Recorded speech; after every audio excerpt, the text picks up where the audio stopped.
नमस्कार, बहुत बहुत स्वागत है आप सभी का आपके अपने यूट्यूब चैनल में। साथियों, आज हम हर्षवर्धन का चरित्र चित्रण जानेंगे, चरित्र चित्रण पर चर्चा करेंगे।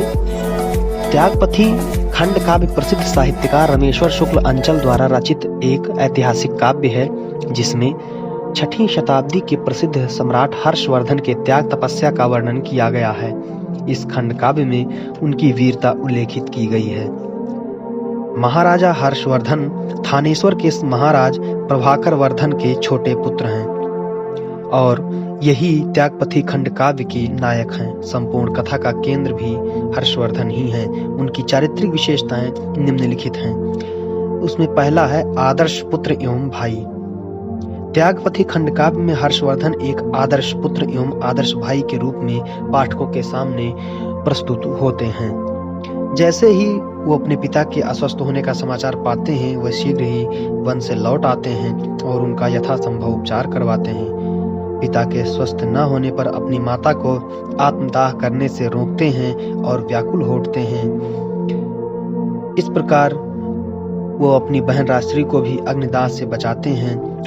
उसे संपूर्ण राज सौंपकर अपने प्रेम का परिचय देते हैं। बड़े भाई हर्षवर्धन के प्रति भी उनका अपार स्नेह है। वो कहते हैं, यानी कवि उनके लिए कहता है, बाहर चले जब राजवर्धन हर्ष पीछे चल पड़े, जो वन गमन में राम के पीछे लक्ष्मण अड़े।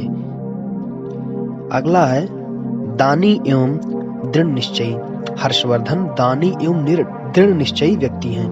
उन्होंने छिन्न भिन्न भारत को एक करने का दृढ़ निश्चय किया है और अंततः वो सफल भी होते हैं। भाई की मृत्यु का समाचार सुनकर उन्होंने दृढ़ प्रतिज्ञा की थी, उसका भी उन्होंने पूर्णतया पालन किया। हर्षवर्धन तीर्थराज प्रयाग में प्रत्येक 5 वर्ष पर अपनी संपूर्ण कोष दान कर देते थे और वो भी उन्होंने किया। कवि लिखते हैं, हुई थी घोषणा सम्राट के साम्राज्य भर में, हुई थी घोषणा सम्राट के साम्राज्य भर में, करेंगे त्याग सारा कोष ले संकल्प कर में, करेंगे त्याग सारा कोष ले संकल्प कर में। त्रिवेणी संगम तट पर प्रयाग में प्रतिवर्ष माघ महीने में 5वें वर्ष माघ महीने में सर्वस्व दान कर देते थे और वे 6 बार अपने जीवन काल में इस प्रकार का कर्म कर चुके हैं। तीसरा है महान योद्धा। हर्षवर्धन एक महान योद्धा भी हैं। उनके पराक्रम के आगे कोई योद्धा टिक नहीं पाता है। कोई भी राजा उन्हें पराजित नहीं कर सकता है। और महाराजा हर्षवर्धन की दिग्विजय, उनका युद्ध कौशल, उनकी वीरता भारत के इतिहास में स्वर्ण अक्षरों में अंकित है। उनकी वीरता एवं कुशल शासन का ही परिणाम था कि उठा न पाया सिर कोई प्रवंचक।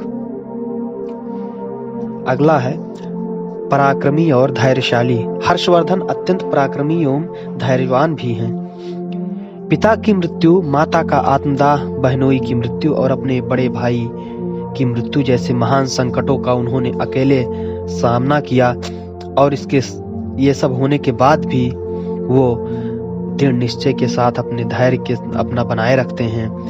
उनके लिए कहा गया है, क्रंदन करती थी प्रजा शांत थे हर्ष धीर, क्रंदन करती थी प्रजा शांत थे हर्ष धीर। अगला है योग्य एवं कुशल शासक। पिता और भाई की मृत्यु के पश्चात हर्षवर्धन राजा बने। उनका शासन सुख, शांति और समृद्धि से परिपूर्ण था। उनके राज्य में प्रजा सब प्रकार से सुखी थी। विद्वानों की पूजा की जाती थी।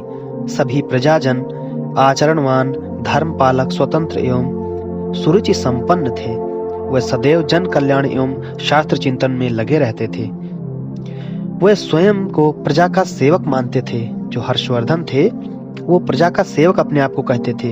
उनका मानना था कि नहीं अधिकार नृप को, नहीं अधिकार नृप को, पास रखे धन प्रजा का, करे केवल सुरक्षा देश गौरव की ध्वजा का, करे केवल सुरक्षा देश गौरव की ध्वजा का। इस प्रकार हर्ष का चरित्र एक वीर योद्धा, आदर्श पुत्र, आदर्श भाई और त्याग की मूर्ति के रूप में एक शासक का चरित्र है और उन्होंने अपने कर्तव्यों का जो है उचित मात्रा में भली प्रकार से पालन किया। ये थी हर्षवर्धन का चरित्र चित्रण। मिलते हैं फिर अगली वीडियो में, तब तक के लिए धन्यवाद। जय हिंद।